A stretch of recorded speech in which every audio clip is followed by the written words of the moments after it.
Ayan everyone, namiss ko na naman ang ating pagbablog na pagluluto. Ngayon, ang gagawin natin ngayon na pagluluto ay tinatawag ko itong escabeche. Ayan ang aming ulam ngayong tanghalian. Ayan, syempre hindi maalis sa akin ang mga gulay. Ito, narito ako sa rooftop upang kumuha ng mga gulay na aking isasahog. Ayan, meron kasi ako dito mga tanim-tanim. Ito ay ang aplan kangkong. Ayan. Nakailang gusin ako dito sa aking aplan kangkong na ito. Pinuputol ko lang pagkatapos may tutubo na naman. At saka meron na ako ritong pichay. Meron ako hinarvest kaninang pichay dito at kukunin na lang natin.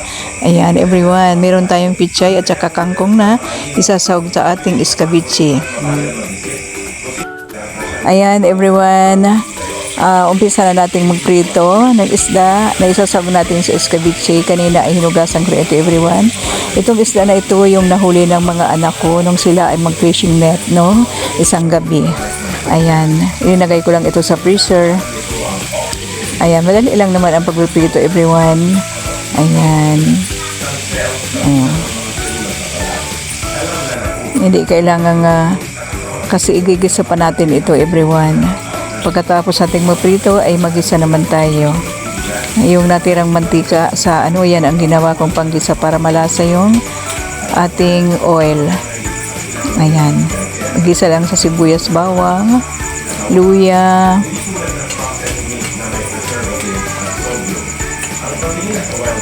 and then ilagay na rin natin itong kamatis.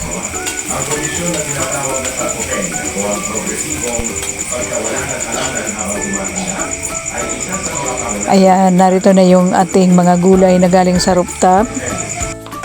Lagyan na natin ng tubig everyone. Mas masarap kapag matubig o masabaw ang ating nilulutong escabeche. Ayan, lagyan na natin ng asin.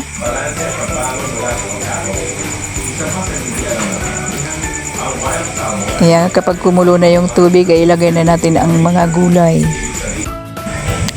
Ayan everyone, hindi ba laking pakinabang kapag tayo ay magtanim-tanim kahit sa mga paso. Ako nga sa mga gulong lang, yung mga pinaglumaan na gulong ng sasakyan at saka mga plastic container lang, dyan lang ako sa rooftop nagtatanim. Ayan, kaya mas maganda talaga everyone kapag may sarili tayong mga tanim na gulay, kasi kapag kailangan ay magagamit natin anytime.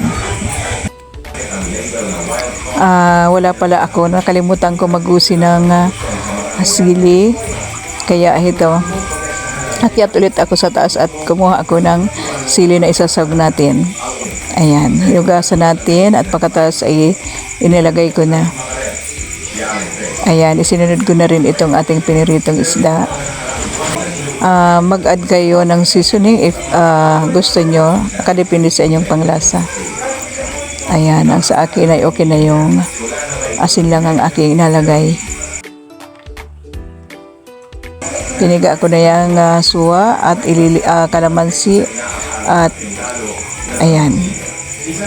Kapag kaluto na ay ilalagay na natin ang kalamansi.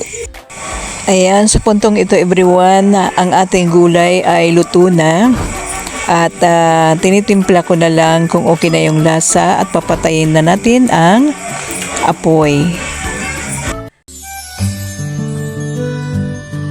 Thank you for watching everyone.